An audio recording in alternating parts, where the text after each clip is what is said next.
Pada film kedua, scene dibuka dengan perayaan first anniversary Kim dan Pai. Keduanya saling bertukar hadiah. Pai memberi Kim kejutan kue sedangkan Kim memberinya sebuah kalung kupu-kupu dengan surat di dalamnya. Namun Pai hanya boleh membuka surat itu saat ia sudah tidak mencintainya.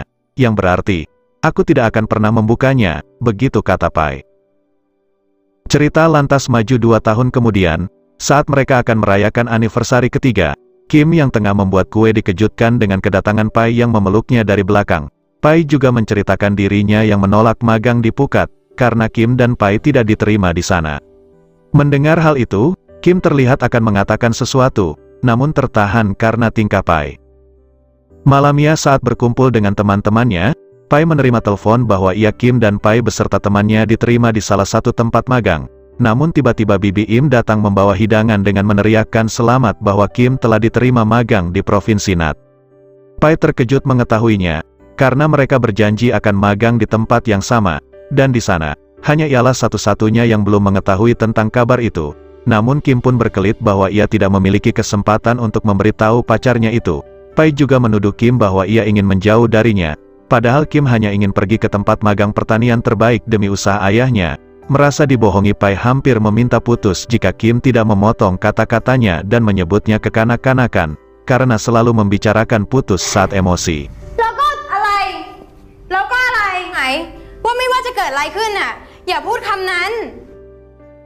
Merasa tersinggung, Pai akhirnya pamit pulang.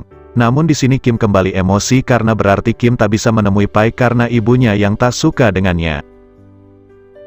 Akhirnya, tiba waktu di mana Kim harus berangkat magang. Namun ia terlihat gelisah karena Pai tak juga menemuinya semenjak kejadian kemarin itu. Saat hampir putus asa tiba-tiba Pai menemuinya dan memberikan Kim sebuah sal hasil rajutannya. Mereka berdua juga berjanji akan selalu menghubungi satu sama lain. Sementara itu, Kim magang di pertanian, dan Pai juga mulai magang di bidang perikanan bersama Pue lelaki kemayu. Mereka juga bertemu dengan teman baru, yaitu Mena dan Masya dan yang terlihat genit pada Pai. Di tempat lain, Kim mendapat teman magang bernama Yam yang langsung menyambutnya dengan hangat. Paginya, mereka pergi ke pasar untuk membantu proses jual beli hasil pertanian.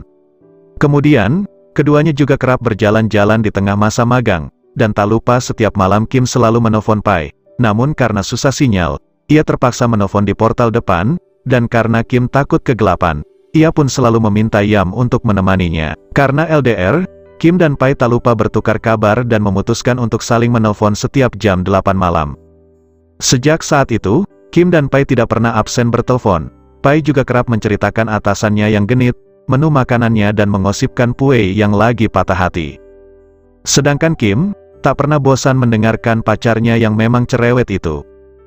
Pertemanan Kim dan Yam pun semakin dekat dan saling mengenal satu sama lain. Melihat kebaikan Kim, Yam pun mulai tertarik dengan perempuan tomboy itu, dan meskipun selalu menghabiskan waktu dengan Yam, Kim juga tak lupa untuk menelpon Pai, tentu saja ditemani Yam. Namun lama-kelamaan, Yam merasa kesal karena ia terus dimintai Kim untuk menemaninya. Akhirnya Yam meninggalkan Kim dan kembali ke kamarnya, tapi sepertinya bukan hanya bosan, karena justru ia merasa cemburu pada Pai. Dan suatu malam, akhirnya Kim mulai menceritakan kekasihnya kepada Yam, dan masa-masa romantis mereka berdua, tapi dilihat dari mimik mukanya, Yam justru terlihat muak. Suatu hari mendekati hari ulang tahunnya, Kim datang ke tempat magang Pai tanpa izin ke atasannya, agar ia bisa merayakan ulang tahunnya bersama sang kekasih. Namun sayangnya, meski sempat disambut dengan hangat, Kim yang tiba-tiba berubah menjadi gondrong karena paksaan Pai untuk memakai rambut palsu itu justru kerap bertengkar dengan Pai, dan terabaikan karena pekerjaannya.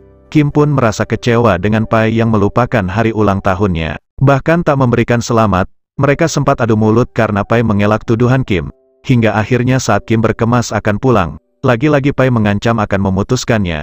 Namun kali ini Kim tidak mencegahnya dan justru berkata, "Akhirnya kamu mengatakan juga," sambil berjalan pergi meninggalkan Pai. Dan semenjak kembali ke tempat magang, Kim semakin dekat dengan Yam. Kim juga merasa cukup nyaman di samping Yam, yang memiliki sikap yang cukup dewasa dan tidak terlalu posesif seperti Pai. Mirisnya, di tempat berbeda Pai merasa kesepian karena tidak dapat menghubungi Kim.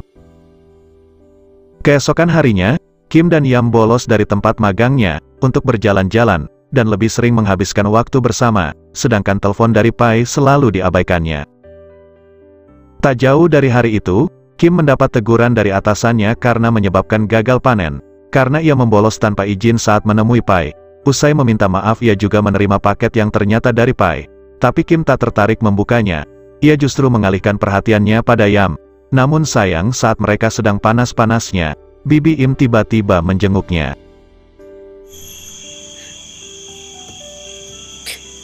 Lama tak dapat dihubungi, Pai mulai merasa perlu ada yang diluruskan antara hubungannya dengan Kim. Atas saran Masya, Pai memutuskan untuk gantian mengunjungi Kim. Sesampainya di tempat magang Kim, Pai justru mendapati Kim sedang memegang tangan wanita lain yang tak lain adalah Yam. Menyadari kehadiran Pai, Kim pun langsung melepaskan tangannya. Kim dan Yam pun sempat jalan-jalan berdua, tapi di sini Yam malah ngomporin kalau Kim itu nggak cocok sama dia, karena terlalu banyak perbedaan antara keduanya.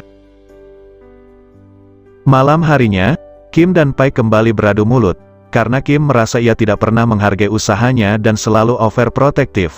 Saat itu juga Pai membantah dengan menanyakan mengapa Kim tak membuka kado pemberiannya, tapi lagi-lagi Kim menjawabnya dengan membentak Pai. Pai pun merasa sakit hati dan menganggap Kim telah berpaling ke Yam.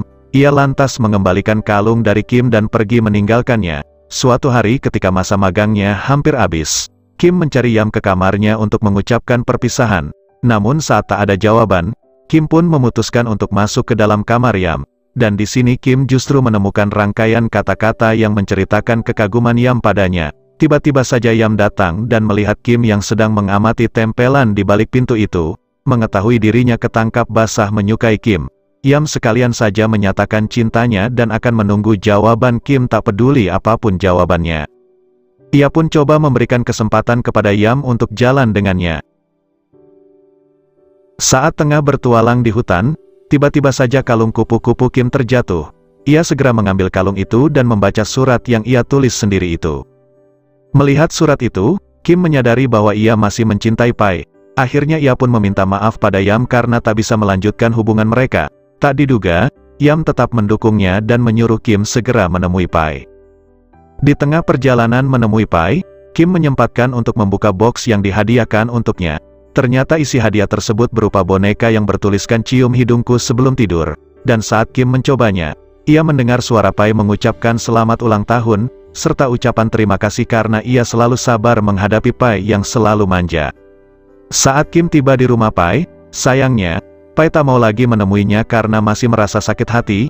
Ia merasa Kim justru meninggalkannya di saat ia sudah berkorban melawan keluarganya, dan Pai pun segera menyuruh Kim pergi. 1 tahun kemudian, terlihat Pai sedang bad mood karena lokasi yang dipesannya ternyata juga dipesan orang lain. Karena tak mau mengalah, ia pun memasang batas dengan pita merah agar tetap bisa menggunakan lahan yang dipesannya. Tetapi tanpa diduga orang yang memesan itu ternyata adalah Kim, yang kini sudah berambut gondrong seperti keinginan Pai dulu.